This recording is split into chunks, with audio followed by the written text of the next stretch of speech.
지난주에 이어서 기름답 주연할 제15주입니다. 제37문답, 제38문답, 39문답을 상고하겠습니다.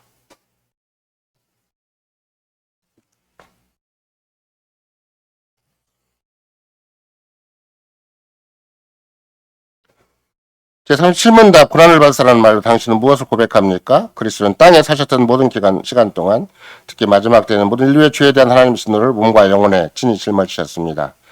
이렇게 유일한 속죄제물로 고난을 받아 우리 몸과 영혼을 영원한 저주로부터 구속하셨고 우리를 위해 하나님의 은혜와 의와 영원한 생명을 획득하셨습니다. 제39문답, 왜 그리스도께서 재판장 본디오 빌라도 아래에서 고난을 받으셨습니까? 그리스도는 무죄하지만 세상의 재판장에게 정죄를 받으셨으며 그래서 우리에게 임한 하나님의 주름한 심판의 소리를 자유롭게 하셨습니다. 제39문답, 그리스도께서 다른 방식이 아니라 십자가에 못 박히시고 죽으심은 특별한 의미가 있습니까? 그렇습니다. 십자가에 달린 자는 하나님께 저주를 받았으므로 그렇게 그리스도께서 내게 임한 저주를 친히 받으심을 나는 확신합니다. 그리스도의 사랑하는 성도 여러분, 우리는 15주와 계속 두 번째 시간을 갖게 되지만 특별히 갈보리 십자가에 우리의 모든 관심을 집중시키는 것이고 또 15주가 돼서 그러는 건 아니고 우리의 전 인생에 갈보리 십자가가 늘 가슴속에 살아있어야 된다는 것이죠.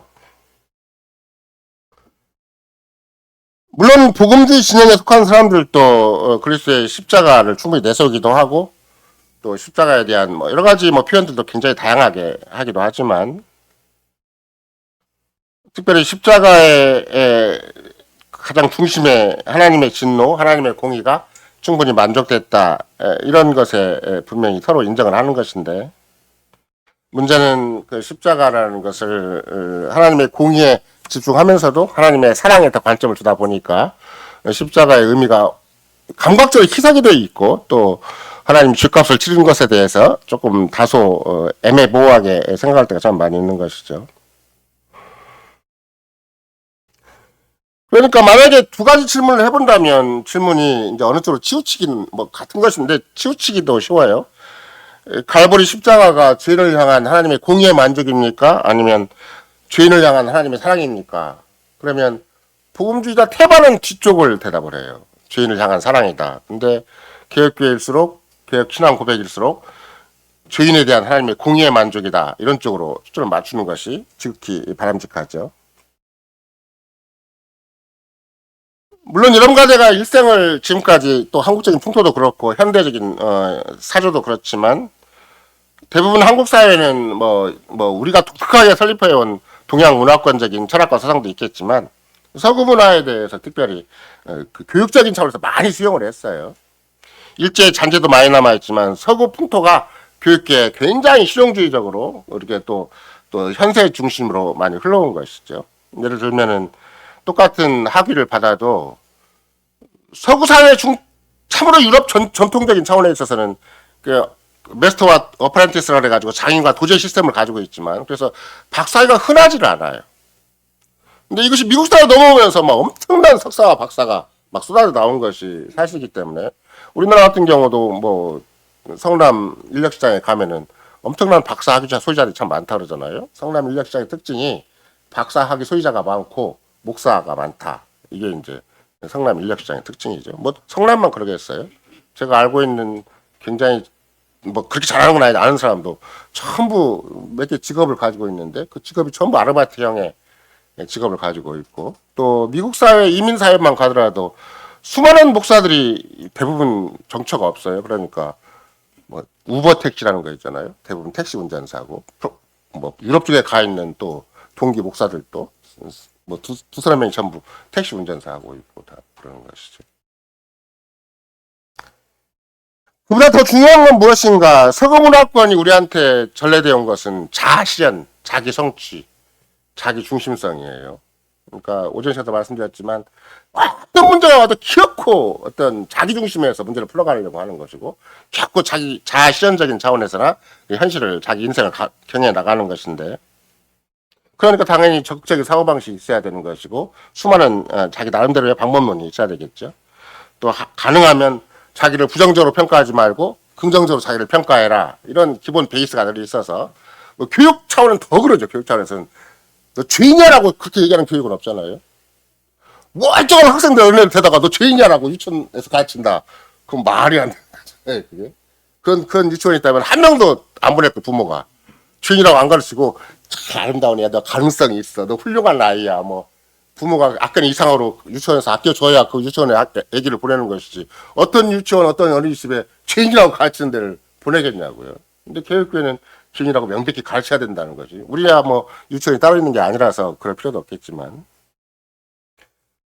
따라서 거꾸로 그렇게 긍정적으로 자꾸 합리화를 시키고 현실을 그냥 적당히 포장을 하고 그럴 일이 아니라 그리스도의 십자가마저도 교회에서 어떻게 자꾸 가르치고 어떻게 인식하고 있는 것인가. 뭐 하나님의 사랑의 표현이 틀린 건 아니에요.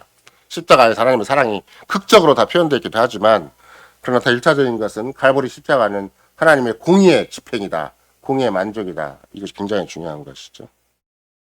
이런 맥락에서 실은 여러분과 내가 교묘한 사탄의 속임수가 있는 것이다라는 걸 늘 인지를 해야 돼요. 교회가 왜 무너지는가 그러면 사탄의 교묘한 속임수에 무너지는데 교회 일반이, 교회 대중이 그런 의식이 생기는 거예요. 자기 중심성, 자기 연민, 자기 사랑 이걸로 싹 가도록 냉정해지를 못해요. 교회가. 고백일수록 훨씬 더 고백을 자기가 잘 유지할수록 훨씬 더 자기 자신에 대해서 부인하기가 훨씬 쉽고 훨씬 더 주님을 인정하기가 쉽고 십자가를 인정하기가 쉽지만 이게 마귀가 교묘하게 속여놓으면 그냥 누군가가 자기를 긍정해주고 인정해주고 자기를 우호적으로 받아주고 이런 쪽에 그런 교회 분위기를 더 좋아하게 되는 것이죠. 결국은 십자가가 죄에 대한 하나님의 진노를 만족시킨다라기보다는 하나님의 사랑이다 하다 보니까 뭐 박영선 목사가 표현하기도 했지만 여기다 십자가 달고 다니는 사람은 가장 싫다고. 십자가 달리는 목걸이 아니면 그런 게 십자가 얼마나 많아요. 여기다 십자가 다는 여인들을 보면 자기는 가장 싫어하는데 박영선 목사는 저 저주스러운 십자가를 어떻게 저렇게 평안하게 이렇게 자기 장식으로 달 수가 있는 것인가 싶어가지고. 따라서 여러분과 내가 이 현대 문화 또는 이런 세속 문화, 일반 서구 문화가 됐든 동구 문화가 됐든지 간에 자기 자아에 대한 자신에 대한 긍정적인 평가는 굉장히 위험천만한 것이다. 교육교회는 끝까지 자기에 대해서 냉철하고 예민하고 끝까지 자기를 부인하는 자세가 돼 있는 것이죠. 그래서 제가 수시로 강조하는 바이지만 예수님이 나를 쫓으려고 하거든 자기 십자가를 지고 자기를 부인하고 자기 십자가를 지르고 따르라고 할 때는 그때는 AD 1세기 때 그렇게 자동차가 빠르거나 비행기가 왔다 갔다 하거나 초스피드된 시대가 아니고 AD 1세기는 시절로 걷는 문화고 굉장히 오늘날 비하면 느슨한 문화잖아요. 시간적으로. 그때는 날마다라고 얘기했지만 지금은 분초마다 자기를 부인하지 않냐면 어느 때 나도 모르게 세상을 따라가고 어느 때 나도 모르게 자기를 중심에서 현실을 가르며 나가고 이상하게 자기가 사람이 변질돼 버려요. 자기 정체성을 상실하게 되는 거 참 많이 있기 때문에 이런 맥락에서 행위의 자기를 함부로 긍정하지 말아라. 그리스도인이 아닌데 명백한 신앙 고백이 아닌데도 내가 정말 시편 40편 기자처럼 그렇게 풀어날 때 정말 주를 바라보는 것이 아닌데도 자기를 그냥 괜찮은 인간으로 너무나 굉장히 아름다운 인간으로 심지어 긍정적인 평가를 해버리면 그 순간에 마귀는 집중적으로 그 사람을 이용을 해서 교회를 흔당케 만드는 것이고 그 인생은 말할 것도 없고 주변 교회 사회까지도 불안하게 만드는 것이죠. 그래서 오늘은 복음의 풍성함이다 또는 십자가 복음의 풍성함이다 얘기를 할 때는 1차적으로 가장 중요한 게 무엇인가 하나님의 진노 하나님의 공의를 만족시키는 데 초점을 둬야 된다 이런 차원에서 첫 번째는 십자가는 내가 마땅히 받아야 할 것이 무엇인지를 보여주는 것이고 두 번째는 내가 받은 것이 무엇인가를 십자가가 분명히 보여준다. 십자가의 구속의 은혜를 내가 받은 것이죠.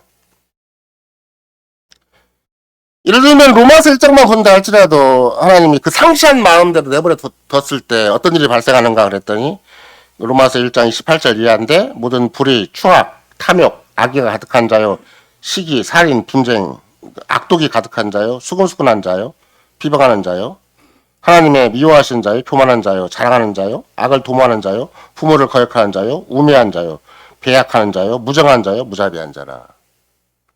이게 지금 로마 시대에 기록한 거잖아요. 지금부터 한 2000년 전인데. 근데 2000년 전이나 지금이나 뭘 다를 게 없어요. 세상이라는 데가 다 비슷비슷하죠. 부모를 거역하는 것도 있고 또 자기를 자랑하는 것도 있어요. 또 어떻게 본다면 수근수근하는 것도 있어요. 또 배약하는 자도 있고 무정한 자, 무자비한 자 이런 게 자꾸 늘어난다. 그럼 왜 무정과 무자비가 늘어나겠어요? 디모데후서 바울 사도의 가르침에 의한다면 이것도 마찬가지겠지만 그 세대가 너무 압박이 심해요. 먹고 사는 게 보통 쉬운 일이 아니에요. 그러다 보니까 그쪽으로 막 삶을 진력을 하잖아요. 자기 인격을 가름할 힘이 없어요. 눈 뜨면 가서 막 일해야 되고 눈 감으면 집에 와야 되고 잠자야 되고 이러니까 보니까 내 영혼을 관리할 힘이 없어요. 어쩌다가 주말 시간 되면 뭐 식구들과 더불어서 약간의 정서적이고 약간의 뭐 감성을 더 북돋을 수 있는 뭐 여유가 있는 것처럼 보여도 안 그래요. 그냥 어느 순간에 그냥 피곤하고 지치고 영혼이 피폐해지는 상태로 가버리니까 이게 마음의 여유가 없어요. 그러니까 땡혹해져요. 그러다 보니까 뭐가 옆에 사람이 있거나 없거나 식구가 있거나 없거나 그리스도가 실천적으로 부인되는 자리에 딱 가버리는 거죠. 하나없는 사랑이라고 얘기했어도 복음주의에서 아무리 하나없는 하나님의 사랑이 십자가에 부인다 했어도 자기 현실 가면은 십자가 어디 도망가 버리고 없어요. 이런 맥락에서 특별히 바울 사도가 로마서 1장에서 열거한 이런 악행들은 단순히 이것이 우리 주변 사회에서만 일어난 문제가 아니라 핵심적인 건 무엇인가 나중에 여러분도 직접 일일이 그 바울 사도가 막 이게 그 당시에 모든 여론을 다 수집했다거나 아니면 그 당시에 사회 현상을 다 모았다거나 이런 게 아니잖아요. 바울 사도의 모든 기본적으로 이런 사회를 평가하거나 상황을 평가하거나 기본적으로 구약의 전체 내용을 종합할 때 바울 사도의 머릿속에 뭐가 있겠어요. 그때 우리가 볼 때는 아무것도 막 늙어 들어오는 것 같아요. 예를 들면 상실한 마음대로 버려져서 하나님께 합당한 일을 못했으니까 불의, 추악, 탐욕, 악의, 시기, 살인, 분쟁, 사기, 막독, 뭐 이렇게 수근수근한 막 이렇게 막 늘어나는 것 같아요. 그러니까 이거 왜 이렇게 말이 늘어나는 거야? 세보기도 숫자가 많지가 않고 이렇게 일일이 다 헤아리기가 어렵고. 근데 이런 내용들은 전부 제1계명부터 10계명까지 어긴 내용들이에요. 어긴 내용들을 그대로 현저한 것들을 잘 늘어놓은 것이죠. 결국은 다른 말로 얘기한다면 에덴 동산 밖의 생활이 그렇다는 것이고 에덴 동산 밖의 생활은 가장 특징으로 뭔가 하면 하나님의 율법이 다 무너진 사회가 되는 거죠. 하나님의 언약이 다 무너진 사회. 하나님 말씀하셔도 안 들어요. 이제 이게 하나님의 언약의 법을 통해서 율법을 통해서 당신의 뜻을 충분히 계시하셨고 당신의 마음, 당신의 생각, 당신의 경륜을 다 보여줬어도 율법 그거는 너무 옛날 거 아니야? 그래서 대부분 복음주의는 그럴 거 아니에요. 당장 예배 순서에 10계명이 다 빠져버렸어요. 모든 교회 예배 순서에서. 왜 빠졌는 거? 그거 옛날 건데. 그거 율법적인 거 아니야? 오늘날 현대사회는 막 아까 오전 씨가 말씀하신 것처럼 정신적인 치료, 상담적인 치료, 심리적인 그런 방법이 참 많이 있는데 왜 그 뻔한 소리 갖고 현실 인간을 가름하려고 하는 거야? 인간이 통째로 분석하려다 보면 정신의학적으로도 막 분야가 너무 많고 그래서 뭐가 트라우마니 뭐가 그 마음에 있는 여러분 신방하는 글이 뭐예요? CBT? CBT? 인지 치료, 인지 비정상, 이런 전문 용어가 막 일반적으로 다 통용되고 있고. 그러니까 막 사람들은 과학적인 차원에서 사람 영혼도 분석을 해가지고, 현재 심리적으로 문제가 있는 것으로 분석을 하고, 그렇게 해서 막 현실을 가름하려고 그래요. 이건 또, 어린아이 교육시키는 차원에 있어서도 아이가 과잉하게 행동하는 것에 대해서 그것도 또 분석법이 또 따로 있고 점검하는 법이 따로 있잖아요.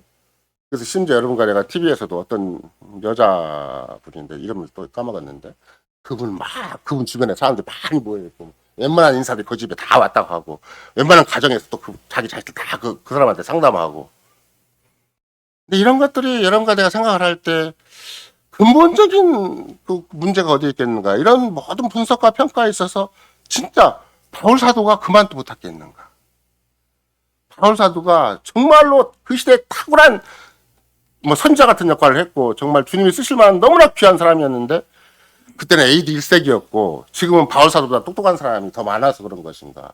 바울 사도는 박사학위도 받을 또 말동하지만 지금은 의학 박사가 그렇게 많아가지고 사람의 영혼에 사람의 정신 상태를 분석할 수 있는 것이 더 현명한 것인가. 이런 거 아니에요. 주님이 주신 관점은 당신이 충분히 언약의 법을 제시한 것이고 언약의 법을 깊이 알면 알수록 삶의 상태, 사회 상태, 역사적인 흐름을 다 알게 되는 것이지 그게 무슨 현대 과학의 답이 아니에요. 현대 과학이.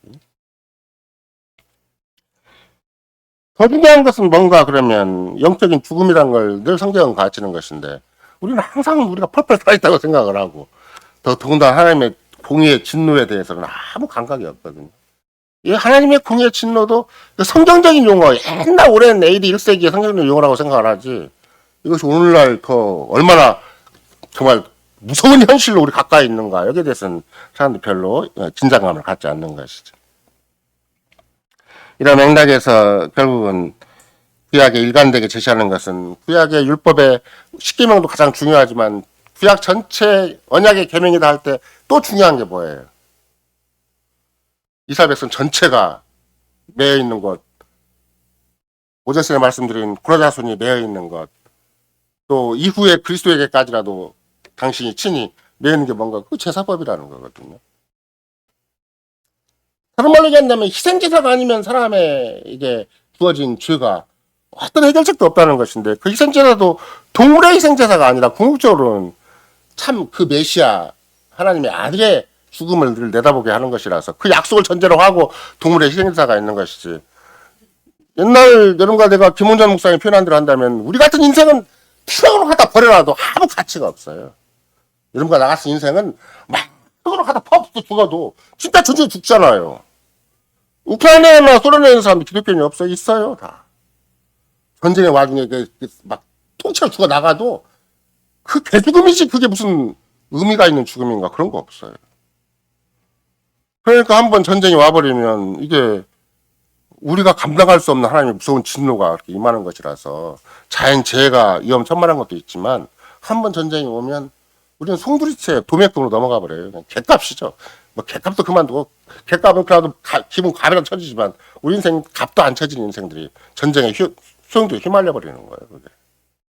이런 것들이 여러분과 내가 결국은 이런 무서운 현실이 왜 그러는 것인가 그러면 죄 때문에 그런 것이고 하나님의 공의의 진노가 있어서 그런 것이다 라고 인식을 해야 그나마 현실을 제대로 바라볼 수가 있고 나를 제대로 바라볼 수가 있고 세상을 제대로 바라볼 수가 있는 것이지 그거 죄에 대한 하나님의 공의의 진노 없이 현실을 바라보는 건 바람직하지 않아요. 겉으로는 뭐 엄청난 바벨탑처럼 건설되어 있으니까 스스로 자기를 구원할 수 있고 스스로 인간의 지혜와 능력으로 또 사람의 역량으로 뭔가 역사를 경영할 수 있고 뭐 세상에 별다른 세상 건설할 수 있는 것처럼 보여도 하나님이 결정적인 신호 한 번 내리면 끝나버려요. 마지막 심판 내리면 끝나버리는 것이고 그렇게 공을 쌓고 그렇게 인생을 나름대로 별 희한한 인생을 만들었다 할지라도 그 속숨 그 어떤 방법이 없어요. 바울 사도가 로마서에서 또는 이런 개혁교회들의 역사적인 신앙 고백에서 일관되게 강조하는 건 무엇인가? 진짜 칼보리 십자가 희생 영단불의 희생 제사다 이렇게 얘기를 하는 것이죠. 따라서 이 어린 양이 하나님의 아들이 이렇게 무서운 죽음 정말로 천하가 감당치 못한 죽음이기 때문에 흑암의 3시간에 뭐 꿈틀거리는 그런 숨소리마저 없었다고 그랬잖아요. 하나님 무서운 공포로 제가 압도적으로 천하에 대해서 그만큼 진노한 시간이 없었고 또 하나님의 공의의 엄격한 시행이 그 역사적 그 순간만큼 된 일이 없었기 때문에 또 하나님의 아들에게 쏟은 하나님의 진노라는 것이 극치를 달리고 있었기 때문에 천하 누구도 검이 뭐 수만 번 제대로 쉴 수가 없는 상황이 흑암의 3시간이었다 이걸 알 수가 있는 것이죠. 이런 맥락에서 세상죄를 지고 가는 하나님 어린 양이라는 말을 세례 요한이 할 때도 구약 전체를 요약한 말이기도 하고 또 하나님의 공의와 하나님의 진노 이걸 충분히 거기에 다 담아서 얘기를 하는 것이죠. 우리가 구약의 역사만 가만히 본다 할지라도 그 오전 시간에 출애굽 이전과 이후가 시편으로도 가름이 된다라고 말씀을 드렸듯이 웬만하면 여러분과 내 가정 속에 아버지가 이렇게 가장이고 족장이고 그야말로 오늘날 같으면 목사 노릇을 하는 정도 같으면 어떻게 야곱의 가정이 그럴 수가 있을까 싶기도 하잖아요. 그렇게 생각이 안 돼요. 아무리 자식이 많아도 10명 난주밖에 안 되는데 저 같은 데서 어떻게 저렇게 요셉을 죽음의 경지까지 몰아낼 수 있는 것인가. 근데 그런 사실이 비일비재해요. 우리 가정은 안 그래, 우리 집안은 안 그래 그렇게 얘기할 수가 없어요. 왜? 영적인 죽음이라는 게 있는 거거든요. 피부처럼 막 사람이 막 가서 찌르진 않아요. 사회법이 있으니까. 근데 영적으로는 상대방을 이렇게 몰살시킨다거나 영적으로는 자살 행위도 있지만 영적으로는 살인 행위가 엄청나게 많아요. 왜? 주를 인정하지 않고 신앙 고백으로, 그래서 고백에서 나오는 하나님의 성신의 사랑으로 말미암지 하지 않고는, 나도 모르게 아무리 내가 자식들한테 큰소리 치고 내 집안에게 막 집안을 위해서 한다고 해도 실은 영적인 살갱이가 얼마든지 있을 수가 있어요. 그게 그렇게 생각을 한다면 야곱의 12아들 뭐 어떻게 보면 야곱의 한 집안이라 한다 할지라도 그게 우리끼리 막 힘을 합치고 우리끼리 한 식구니까 해야 되는 게 중요한 게 아니고, 하나님의 거룩한 역사 속에는 반드시 마귀의 무서운 공격이 있는 것이다 생각을 해보면, 가정이 문제겠어요?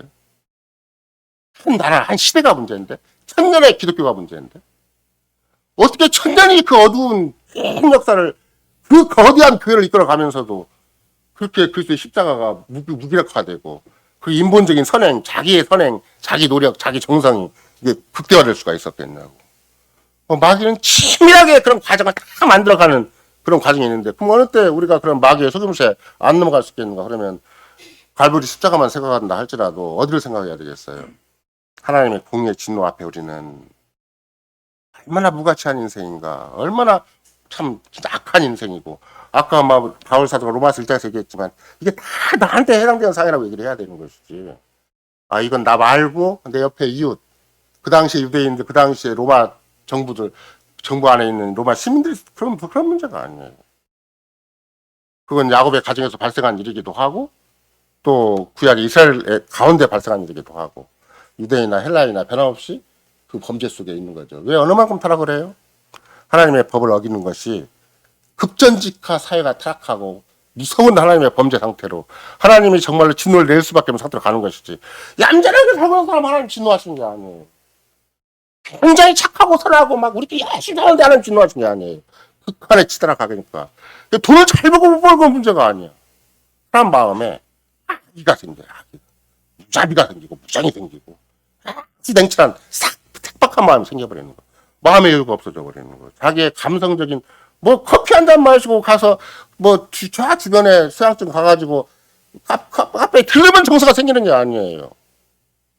얼마나 하나님 말씀 안에서 자기 영혼이 관리가 되어야, 어떤 영혼의 불안함도 자기가 믿음으로 극복할 수가 있어야, 또 주께 맡기고 주님 끝까지 의지하고 있어야 이게 사람의 영혼이라는 것이 그 감성과 의지와 지성이라는 것이 개발되고 풍요로워지는 것이지, 어느 순간에 딱 가라앉아 버리면 그냥 천하가 다 미워요. 천하가 다 자기 마음에 안 들고, 이게 자기만 최고고 자기만 전부지, 이렇게 돼버리면 그게 이런 죄가 문제가 아니야.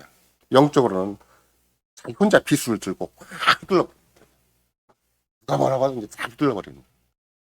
이런 맥락에서 여러분과 내가 우리가 얼마만큼 하나님의 진노의 대상이 되고 있고 하나님의 공의 앞에 아무것도 아닌 인생인 것인가를 제대로 알아야 그리스도의 십자가를 제대로 인정하게 되는 것이다. 이것이 이 고백사 가르치는 바가 되는 것이죠.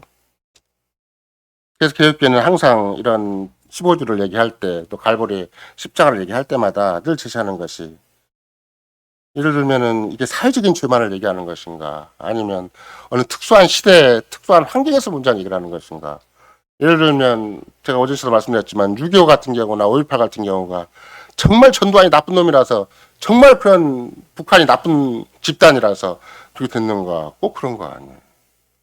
우리도 우리의 이해관계 얽히면 힘이 없으니까 그런 것이 그 이상의 짓을 해요. 힘이 없으니까 그런 거지. 내가 아직 그렇게 반드시 쓸 수 있는 힘이 없으니까 그런 것이지. 내가 쓸 수 있으면 김일성 이상으로 가는 것이고 전두환 이상으로 가는 것이지. 내가 그냥 직장에서 월급 준다니까 그냥 꼼짝못하고 매여 있는 것이지. 힘만 있으면 병원장이고 뭐고 또 대통령이고 뭐고 뭐 싹 팔아버리고 그냥 싹 내가 앞장서 해버리죠. 내가 약하니까 못하는 거야. 약하니까. 아직은 그 약함이 주님이 보호하시는 것이고, 약함이 주님 앞에 궁의를 얻을 수 있는 조건이 되는 것이고, 아직은 주님 앞에 회개할 여지가 생기는 것이지. 우리도 본질상 다르지 않다. 이게 교육의 입장이에요. 우리는 인간성의 본질상 다르지 않아요. 난 몰래 그런 짓도 많이 해요. 또 실제적으로 내가 할 수 있는 영역 안에서, 할 수 있는 영역 안에서 그냥 바로 옆 사람을 진이겨버려요. 그냥. 그 남편들도 아내도 마찬가지예요. 남편의 아내니까 쫙 존중할 것 같아도 안 그래요. 돈 몇 프로 쫙 이겨버려요. 그냥 발로. 여러분과 내가 가진 죄성이라는 게 얼마나 무서운가를 빨리 깨달아서, 아, 내가 주님을 의지하지 않고 십자가를 바라보지 않으면 나도 모르게 그 밑바닥에 깔려있는 그 다급한 죄성이라는 것이 얼마만큼 극악하게 독성을 발휘하는 것인가, 빨리 인정을 하고 주님 십자가가 아니면 내가 단 숨을 차도 쉴 수 없습니다. 인생이라는 것이 존재할 이유와 가치가 아무것도 없습니다라고 생각을 해야 되는 것이지. 나는 괜찮아. 나는 그렇게 약하게 산 적이 없어. 나는 앞으로도 그냥 주님 없어도 십자가 없어도 그냥 적당히 잘 살 수 있어. 이렇게 생각을 하는 것과 다름이 없는 것이죠. 그러니까 항상 이런 15주 설교할 때마다 갈보리 십자가는 그리고 예수님이 친히 고난받으신 것은 뭐 때문에 그런 것인가, 주님이 나를 어떻게 보시는가를 다시 돌아보도록. 주님은 십자가 아니면 방법이 없다, 나에 대해서. 제가 늘 강조하잖아요. 여거스니 고백록에서 한 말이 뭐예요? 참회록에서 한 말이, 나 혼자만 세상에 있었어도 주님은 십자가에 죽으셔야 되는 것이다. 그럼 이런 거라도 마찬가지예요. 나 혼자만 있으면 그리스도가 조금 다 주면 끝나요? 나 혼자만 있어도 지금 죽으셔야 답이 생기는 거고, 내 인생에 존재 가치가 생기는 거고, 존재 의미가 생기는 것이지. 나 빼고 옆 사람, 나 빼고 저 세상 사람, 이렇게 얘기하는 건 아니잖아요. 그러니까 교회교회는 나 혼자만 있어도 그리스도 반드시 죽으셔야 되는 것이다. 왜? 그만큼 내 죄가 무겁고 심각하고 내 죄 문제가 절대 해결이 안 되는 것이, 그게 사람의 힘으로, 사람의 노력으로, 사람이 우물쭈물 해가지고 정리할 문제가 아니라는 것이죠. 따라서 십자가는 늘 나의 진짜 모습은 무엇인가, 나의 진면목은 무엇인가, 하나님 앞에서 나를 지금 어떻게 생각하고 어떻게 평가하고 있는 것인가가 부속돼, 거기 안에 포함되어 있는 것이지. 그건 이제 예수님이 죽으셨겠지 뭐. 그렇게 또 아니면 우리 뭐 당연히 알지 뭐, 예수님 우리를 위해 죽으셨다는 거, 세상을 위해 죽었다는 거, 죄를 위해 죽었다는 거, 이렇게 얘기할 일이 아니라, 예수 그리스도가 십자가에서 고난 받으셨다라는 말을 쓸 때는 이것은 우리의 고백이기도 하지만 나의 고백이기도 해요. 그렇죠? 그래서 오전에도 말씀드렸지만 어떤 경우든지 우리가 하다못해 주일날 같은 경우는 교회 전체적인 특징이 언약적인 예배고, 그 언약적인 예배라고 할 때는 언약이 갱신되는 거잖아요. 뭐 어떻게 갱신, 내가 만약에 여기 문서가 때 어디다 사인을 해야 돼요? 여러분이 아침 예배 와가지고 참석하고 저녁 때 오일 하고 어떤 내용으로 내가 마음에 사인을 해야 돼요? 그냥 예배 참석했다고 그냥 가요? 15주 들었으니까 가요? 뭔가 사인을 해야 될 거 아니에요. 하나님 언약 갱신 문서에다가 하나님은 이미 나한테 언약 문서를 내밀었고 당시의 말씀을 분명히 선포를 하셨고, 그리고 뭔가 사인을 해야 돼. 내가 마음으로, 내 심장으로. 그게 42편 43편이에요 나는 어떤 경우가 있어도 절대 세상과 안 바라보겠습니다. 나를 안 내세우겠습니다. 내 영혼에 불안이 있고 내가 도무지 해결할 수 없는 현실 문제가 있어도 절대 비전으로 의지하지 않겠습니다. 주님, 나를 받아주십시오. 나를 구원해 주십시오. 내 영혼의 불안도 주님께 달려있는 것이지, 내가 지금 갈무리 갖고 해결할 문제가 아니고. 그건 뭐 영혼의 불안도 마찬가지지만, 영혼의 불안이 왜 생겼겠어요? 당연히 세상 문제가 다 나한테 쌓여가지고 생긴 거잖아요. 우리는 세상을 막 이렇게 담대하게 힘있게 막 능력있게 살던 죄도 아니고, 그러면 세상에 아무것도 아닌 문제가, 그 피조물의 문제가 나를 자극을 해가지고, 거기다가 피조물 배후에 마귀가 교묘하게 책동을 하면 그냥 이 문제만 절대화 생기고, 막 나만 막 불행할 것 같고, 나만 힘들 것 같고, 나만 비참할 것 같고, 이렇게 생각돼 버리면 우리도 모르는 새 우리의 신앙 고백은 어디로 도망가고 우리 인생 어디로 가는 것인가. 그러면 매주일마다 내가, 주님이 나에게 말씀을 통해서, 예배를 통해서 나를 부르셔서 내가 이만큼 너에게 제시했으니까 너희도 너의 마음에 분명히 사인을 해라. 그냥 언약이 갱신되는 것이다. 그럼 나도 각오와 헌신을 자꾸 해야 돼요. 매주일마다. 그게 진짜 언약적인 예배예요. 나도 인상 팍 쏘고 나간다거나, 아니면 뭔가 자기 문제에 팍 빠져서 나간다거나, 아니면 뭔가 막 세상 걱정 염려가 팍 차서 나간다거나, 그럼 그 사람이 사인한 거예요? 언약이 갱신한 것에? 주님의 사랑에 답을 한 거냐고. 아닐 거 아니에요. 내가 적어도 예배 참석해서 주님이 나한테 언약의 말씀을 주셨으면, 주님, 나는 마음과 뜻과 목숨과 힘을 주는 사랑한 것이 또 그게 문제가 생겨서 내 현실에 하자가 생겼고, 내 주변에 문제가 생겼고, 나도 모르게 막 또 갈팡질팡하고 좌충우돌 합니다. 이거 그리스도의 보혈 안에 감싸주시지 않냐면 나는 내 인생이 또 속수무책이 됩니다. 그러니 내가 왜 불안한 것이 도대체 왜 생겼고, 내가 내 현실을 자꾸 왜 이렇게 이모적으로 가름하려고 하고, 내가 알아서 자꾸 우물쭈물 하려고 하는 것인가. 그러니까 나는 언약의 주님이 한번 예배 불러주시고 말씀을 주시고 언약의 문서를 내밀었으면 나는 거기에 대해서 절대 다시는 주님 앞에 딴 짓을 하고 딴 생각, 딴 마음 품지 않겠습니다. 주님만 의지하고 주님만 사랑합니다. 이렇게 사인하는 거예요. 자꾸 매주일마다. 그래서 일주일을 사는 거예요. 그러면 살면서 내가 주일날 그렇게 생각하고 나왔는데, 이렇게 사인하고 나왔는데, 내가 또 왜 이렇게 주일날 이 모양 이 꼴입니까? 화요일날 이 모양 입고 수요일날 이 모양 입고 집안에 들어가니까 딱 성질날 있으면 딱 그것도 혼자 막 성질해놓고 이제 다시 나 뒤를 뭔 서야겠지? 이런 거 내가 혼이 됐으면 혼이 무사를 내밀 거 아니에요. 당신 검은머리가 파뿌리가서 날 상한다고 맞아 문제는 그거 내밀잖아요. 내밀어서 당신 이렇게 서약해놓고 왜 뭔 짓이야 이게. 그게 물을 거 아니에요. 그럼 우리는 매주일날 서약을 한 거예요. 매주일날.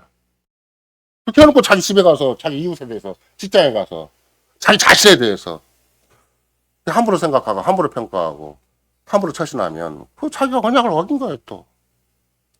그러니까 언약을 갱신한다는 개혁개혁 예배의 성격이나 이런 거 그런 것들을 좀 더 생생하게 느끼도록 하는 것이 갈보리 십자가라는 거예요. 절대 그 언약의 문서를 소홀히 여기지 말아라. 언약 예배를 소홀히 여기지 말아라. 언약의 관계를 함부로 생각하지 말아라. 주님 앞에 서약이고 주님의 사랑과 주님의 은혜에 대한 우리의 응답이고 그 사랑의 서약인 거 아니에요. 주님이 날 사랑한다는 말이 아니에요. 언약은 마음과 뜻과 목숨을 내가 주님을 사랑한다는 말이지. 그런 거 아니에요. 세상 일반 복음주의는 다 주님을 사랑한다 떠벌리고 다녀요. 자기가 주님을 사랑하는 건 없어요. 이런 거 나는 언약 문서에 분명히 서약을 해야 되기 때문에 매 주일마다 또는 하나님 말씀 앞에 나올 때마다 아침마다 경건을 하고 저희 잠잘 때마다 주님 마음과 뜻과 목숨과 힘을 제가 주님을 사랑합니다. 그리고 끝내는 거고 그렇게 시작하는 거고. 그래야 내 인생이 이게 세상 것이 하나도 안 무섭고 나 자신이 못 났어도 내 자신이 형편없어도 다시 주님 앞에 정리할 수가 있고 그러는 것이지. 이거 뭐 잡다한 생각이 머릿속에 확 들어가지고 더 싶으니까 혼자 쌍둥이 걱정 다 하는 자리에 있으면 예수 그리스도가 십자가를 통해서 나를 구속하신 의미가 어디에 있고 이렇게 매주일마다 나를 불러서 예배를 통해서 언약을 갱신하는 의미가 어디가 있겠어요. 없는 거야. 그러니까 십자가는 결국은 우리가 하이를 그린다 15주니까 이런 얘기를 십자가를 중심으로 하는 것이지만 나에게 주신 것이 무엇인가? 원래 나한테 있는 것은 무엇인가?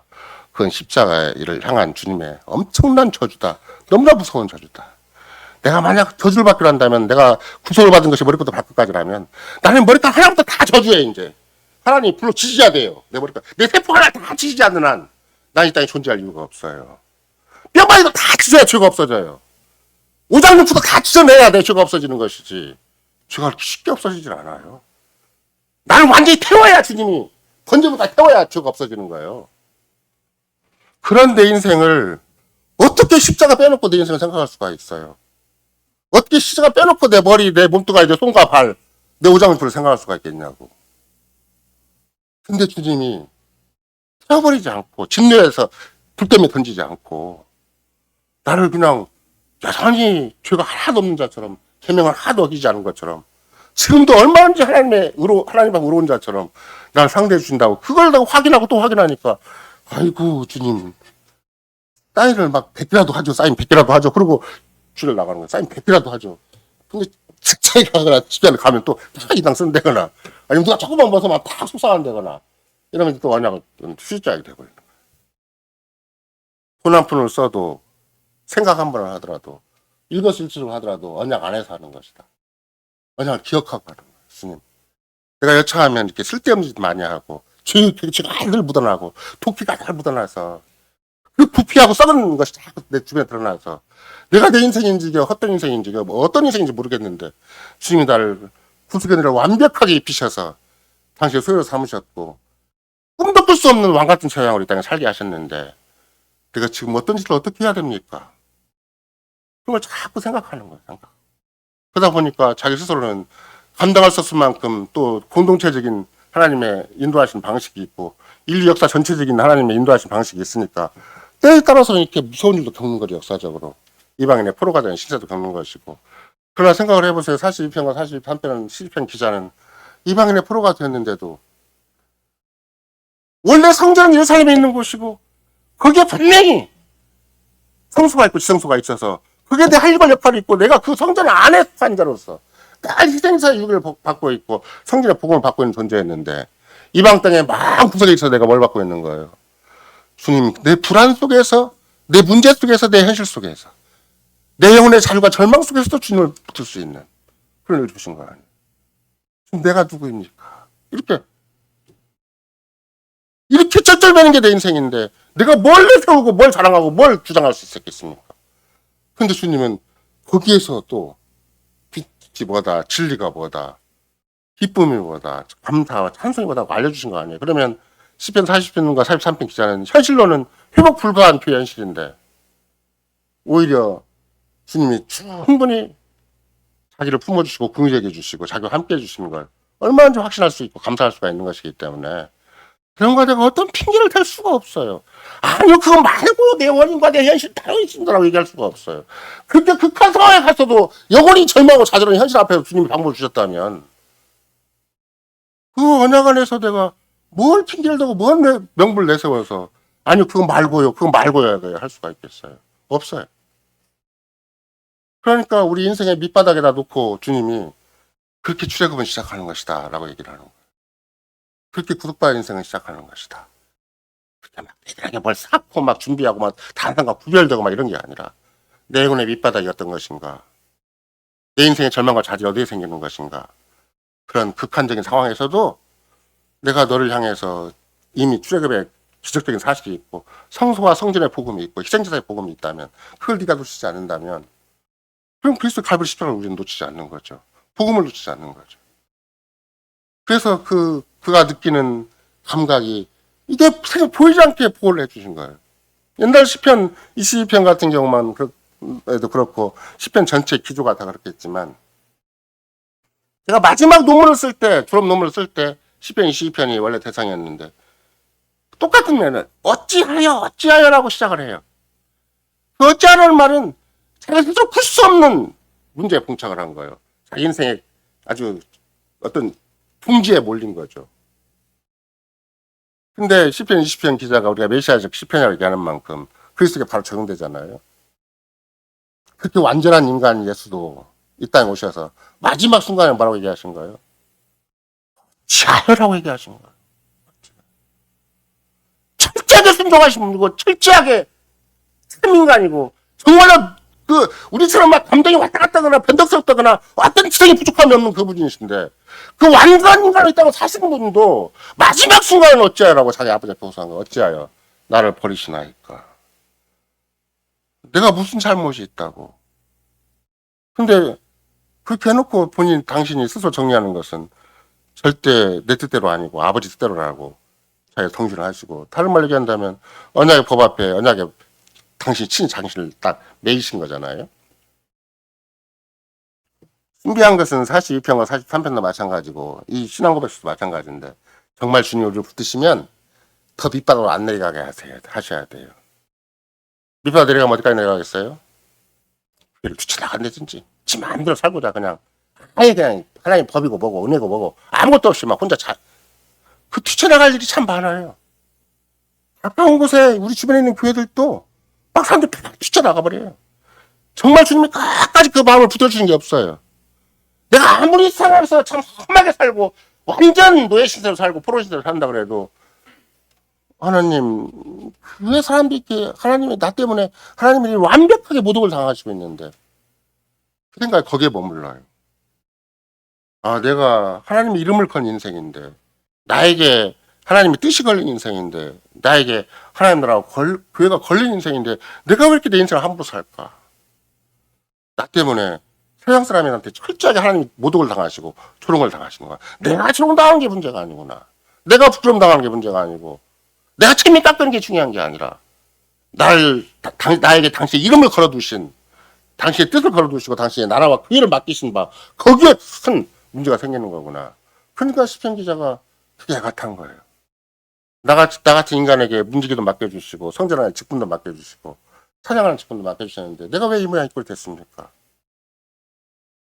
근데 주님께서는 그가 맡은 직분을 다 그냥 폐기처분을 하지 않고 그 어두운 자리, 그 구석진 자리, 그 너무나 성전과 거리가 먼 자리에서도 주님을 섬길 수 있는 자리, 주님께 감사할 수 있는 자리, 찬송할 수 있는 자리, 빛과 어둠이 상명하게 구별되는 자리, 진리와 비진리가 확연하게 구분된 자리에 딱 두셔서 무조건 장소적으로 제한적으로 있는 것이 중요한 게 아니라 구약적인 차원에서도 성전이 너무나 멀리 떨어진 자리에서도 심지어 고레아서만 그랬겠어요? 다윗 같은 경우도 성전에서 완전 쫓겨나다시피 해가지고 쫙 유대광을 헤매고 있는데도 40만 본다 할지라도 성전에서 멀리 떨어진 사람들 성도가 성전을 바라볼 수밖에 없는 상황에서도 참새도 진짜 자기 자리를 다 찾고 있는데 왜 나는 내 마음자리 내가 와 가져야 될 왜 정상 자리 어디에 있습니까? 그럼 여러분과 내가 수시로 자기를 돌아보는 거예요. 내 진짜 마음자리는 어디 있지? 내 진짜 인생의 자리는 어디 있지? 정말 하나님의 몸된 교회, 그리스도의 몸된 교회 살아있는 지체로서 내가 가진 자리가 그 자리인가? 거기에 합당한 마음, 합당한 내 생활 감각이나 내 의식이 있는 것인가? 그걸 자꾸 생각을 하셔야 돼. 그렇지 않으면 자기도 모르게 그 고백과 그 아름다운 주님이 은혜로 주신 은혜의 터가 있는데 자기도 모르게 자기가 툭 나가버리는 거예요. 그것이 보이지 않게 영적인 자살 행위라고 자해 행위를 하는 거죠. 자기가 부름받은 정말로 성신이 하나 되게 하신 그리스도 몸으로서의 그리스도 신부로서의 영광스러운 자리를 그 보배롭고 은혜로운 자리를 자기가 잘 간직하는 것이 아니라 자기도 모르게 툭 튀어나가 버리는 거예요. 자기 몸을 찢고 자기 영혼을 찢고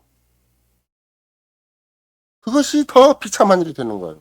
혼자 방황해 그 다음부터는. 그래서 주께서는 늘 우리를 홀로 살게 하신 게 아니고 당신의 교회를 이 땅에 주셔서 어머니로서의 교회를 주셔서 어머니 안에서 우리 살 길을 찾게 하신 것이고 우리의 문제를 해결하게 하신 것이고 끝까지 주님이 보호하심과 인도하심 속에 서라는 것이 하나의 거룩한 보편의 그리스도를 믿습니다라는 그 맥락 안에서 우리 현실을 가람하게 되어 있는 것이지. 내가 알아서 내 인생, 내 문제 그렇게 쉽게 가름되도록 하신 게 아닌 것이죠. 이런 맥락에서 여러분과 나는 실은 화목제사, 화목제물, 영단번의 희생제사 제물이 철저하게 나한테 확인되지 않으면 나도 모르게 그냥 진노의 대상인 내 본성에 의해서 나도 모르게 그냥 죄가 해결이 안 된 하나님의 성신이 충만히 역사하지 않는 정말로 하나님이 우리에게 약속하신 것이 딱 붙들어지고 하나님이 나와 동행하시고 나에게 은혜를 내리시는 그 사실이 아닌 차원에서 현실을 가름하려고 하면 그 다음부터는 일파만파 문제가 얼마든지 마귀의 조롱을 받고 마귀한테 놀이감이 될 수가 있어요. 이런 맥락에서 특별히 오늘도 하루의 기름답 15주이긴 하지만 여러분과 제가 결국은 3장에 특별히 봤죠. 하나님의 의가 나타났다. 이 복잡하고 혼란하고 그 역사 대로 지워질 수 없고 해결될 수 없고 온 이 역사가 거기에 파묻혀갈 수밖에 없고 휩쓸 수밖에 없는데 그런 역사의 거대한 흐름 가운데 하나님의 의가 그리스도로 말미암아 딱 나한테 나타나는 거예요. 그럼 여러분과 나는 적어도 출애굽 이전과 이후에 분기점이 영적인 진짜 제2출애굽의 분기점이 우리한테 딱 있어야 되는 것이고 매주같이 언약의 예배를 드린 자로서 언약의 갱신적인 차원이 나한테 분명히 있어야 되는 것이지. 그냥 그러거나 말거나 다 그냥 습관처럼 버릇처럼 아무런 각오나 헌신 없이 주님 앞에 적극적인 신앙 고백 없이 주님을 사랑한다는 고백 없이 그저 일주일이 지나가 버리면 나도 모르게 어떤 일이 생기는 것인가 툭 튀어나와요. 뭐가 툭 튀어나와요 갑자기. 이질적인 것이.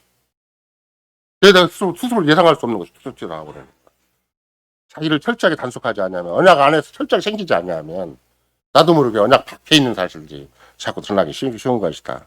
그러니까 화목제가 아닌 그리스도를 화목제를 믿는 것이 아니에요. 그래서 구속의 은혜를 철저하게 신뢰하는 것이 아니고 그것이 아니면 나는 숨 쉴 수도 없고 존재할 수도 없다는 것에 대해서 인정한 것도 아니고 교회는 유일하게 차라리 그 어떤 경우라도 복음으로만 교회가 쓰는 것이고 그 복음으로만 교회가 운영되는 것이고 복음이 아니면 서로 말하는 것도 의미가 없는 것이고 존재하는 것도 숨 쉬는 것도 의미가 없는 것인데 복음이 아닌 걸로 신앙 고백이 아닌 걸로 하나님 말씀이 아닌 걸로 현실 가름해버리면 비슷한데 우리는 속는 거죠. 피자에 속는 거예요.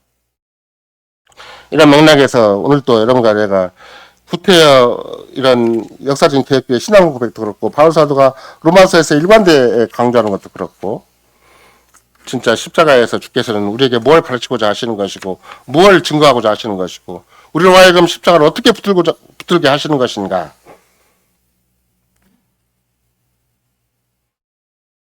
지금도 아마 전 세계적으로 엄청난 신학자들이 있고 엄청난 목사들이 있고 신자들이 있겠지만 로마서 1장과 2장과 3장의 관계를 어떻게 해석하고 어떻게 적용하는가에 따라서 교회가 크게 달라지고 인생이 달라지고 역사가 달라져요.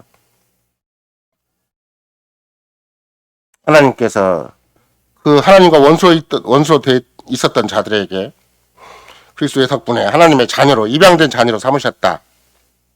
그 말은 다른 말로 얘기한다면 예를 들면 요한 사도에게 직접 얘기하신 것도 마찬가지인데 요한일서 4장 10절에 사랑은 여기 있으니 우리가 하나님을 사랑한 것이 아니요 오직 우리가 하나님 우리를 사랑하사 우리 죄를 위해서 한목제물로 그 아들을 들으셨습니다. 그러니까 진짜 사랑이 시작된 것은 하나님께서 우리에게 보여주신 것이 맞아요. 하나님 보여주지 않았으면 절대 우리가 하나님을 사랑할 수가 없어요. 근데 하나님 사랑을 보여주셨으니까 그 다음에 언약적 요구가 분명히 있는 것인데 그게 뭔가 마음과 뜻과 목숨과 힘을 주고 사랑하라는 거예요. 매일같이 매주같이 적어도 우리에게 주어진 모든 삶의 영역에서 나도 모르게 막 세상 먹고 살기에 바빠갖고 흩어 지나갈 시간이 있다 할지라도 시편 기자의 고백에 의한다면 주야로 여호와 율법을 즐거워하는 것이 자꾸 확인돼야 되는 것이지 확인이 안 되는 순간 어디로 가는 거예요? 악인의 꾀 죄인의 길 오만자리 가버려요. 어느 순간에 가버렸어요.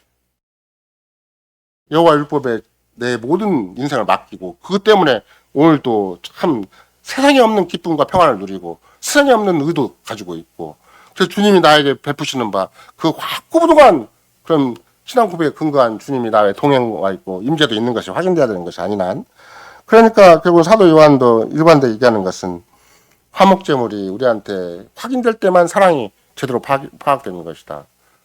막연하죠. 뭐 하나님이 뭐 구석구석 우리 집안도 사랑한다고 얘기할 수도 있고 내 개인 인생도 사랑한다고 얼마든지 일반 복음주의 차원에서 간직이라는 게 충분히 있잖아요. 이런 거라도 충분히 있어요. 제 인생도 마찬가지고 하나님이 각별하게 나를 궁히 여기셨다는 걸 얼마든지 확인할 수가 있어요. 근데 더 중요한 건 객관적인 여건이 중요한 게 아니에요. 진짜 화목제물이 내가 의지하고 있고 화목제물로 말미암아 내 오늘의 나의 지성과 감성과 의지가 있는 것인가 내 오늘의 존재와 정체성이 있는 것인가 이거는 그냥 신학적인 이념의 문제나 아니면 논리적인 문제가 아니에요. 생활상에 내가 늘 챙겨야 될 문제. 그러니까 그 옛날 벤프리트 목사도 아침에 출근할 때 도시락 챙기듯이 교리 챙겨라라고 얘기했고 이번에 여러분이 신방 하는 때 그 자료도 뭐라고 그래요? 생각을 챙겨보라고 생각. 여러분이 무엇에 근거 생각을 하고 있는가 생각을 챙겨보라고. 그게 야크트란 목사가 하는 얘기예요. 벤프리트 목사는 좀 교리 좀 챙겨라 얘기를 했고 날마다 야크트 목사는 네 생각이 뭔가를 좀 챙겨라 생각이 뭔가. 무슨 생각으로 그런 말하고 그런 행동을 하는지. 그래서 결국은 여러분이 쭉 내려가다 보면 그런 얘기가 있어요. 교육계 목사들은 항상 생각을 챙기거나 현실을 가름해나 중요할 때 결국은 우상숭배다 이게. 왜? 생각에 딴 생각하면 우상숭배. 마음에 딴 마음이 들면 우상숭배가 되거든요. 곧바로 일개명화 있는데. 생각인데 뭐 내가 우상숭배 했다가 뭐 이상한 교회 간 것도 아니고 내가 하다못해 무슨 어떤 다른 종교를 택한 것도 아닌데 왜 우상숭배인가? 생각이 잘못된 우상숭배. 그래도 피조물의 공개지 우상숭배예요. 마음과 뜻과 목숨과 힘을 다치고 상하지 않으면 우상숭배니까. 논리적으로 딱 중간에 우상숭배란 말이 있어요. 일반 복음주의에서는 그 논리가 왜 그렇게 생기는가 몰라요. 바울사도뿐만이 아니라 개혁계 목사들은 개혁계 신자들은 해명이 의식이 되는 거예요. 의식이 되니까 죄의 죄됨이 더 드러나는 것이고 은혜됨이 드러나는 거예요. 해명이 의식이 안 되면 현실이 막연해요. 네 주장 내 주장과 막 왔다 갔다 해버려요. 해명이 딱 들어와 버리면 죄가 확실해져 버려요. 주님의 은혜가 아니면 답이 없으니까 딱 확실해지는 거예요. 그래서 제일 개명이 더 문제인 거예요. 저는 늘 강조하는 거지만 이런가 내가 살아가는 모든 삶의 현실에서 진짜 걸리는 건 제일 개명이다. 주님과 나 사이에 너무나 많은 게 자꾸 개입돼 있어요. 마음과 뜻과 목숨과 힘과 주를 사랑하지 않으니까 전투수를 의지하지 않으니까 나도 모르게 막 세상책이 훅 돌아버리니까 문제는 더 복잡해지고 관계는 더 깨지고 더 나도 내 인생도 내 주변 사람들 인생도 더 위험천만하게 갈길 잡을 수가 없이 흩어져 버리는 것이죠. 이런 맥락에서 여러분과 나는 시종일관 그리스도의 구속의 은혜를 어떻게 붙잡아야 되는 것인가? 갈보리 십자를 어떻게 붙잡아야 되는 것인가? 마치 시편 기자가 영혼의 불안함 터위에서도 하나님을 끝까지 바라볼 수 있는 그 근거는 어디에 있는 것인가? 천만다행으로 고라자손도 성전 안에 있었기 때문에 과거가 그렇죠? 성전 안에 문지기로 있었고 찬송하는 직분자로 있었기 때문에 그럼 여러분과 나도 마찬가지예요. 내가 그리스도의 주님이 나를 부르셨다는 것 때문에 다시 회복할 수가 있는 것이지. 내가 가진 것만 가지고는 내 스스로 막 한없이 지옥으로 달려가죠. 한없이 마귀의 노예가 되어서 끝나고 버리고 말죠. 천만타행은 우리의 진정한 정체성은 내가 갈 길을 못 잡고 내가 믿음이 없어서 방황했다 할지라도 주님이 나를 부르신 것이 있다. 주님 나를 구속하신 게 있고 주님 나를 십자가에 큰 구속의 은혜를 입혀서 다시 사랑을 충분히 알도록 해주셨다. 그러면 내가 나머지 할 일은 무엇인가? 마음과 뜻과 목숨과 힘다할수록 사랑하는 일밖에 없겠다. 그게 공연불이 아니에요. 현실을 가름하는 진짜지. 모든 문제를 가름할 수 있는 주님께서 주시는 진짜 신비한 방법론이기 때문에 우리는 시종일관 주님께서 우리에게 주시는 바 구속의 은혜라는 것이 어떻게 우리 삶의 진정한 재산과 실력이 될 수가 있고 우리의 현실에 대한 참된 지혜와 방법론이 될 수가 있는지를 진짜 고백하는 것이 할례 기름답 제15조가 우리에게 요구하는 것이다. 이렇게 확인할 수가 있습니다. 아멘.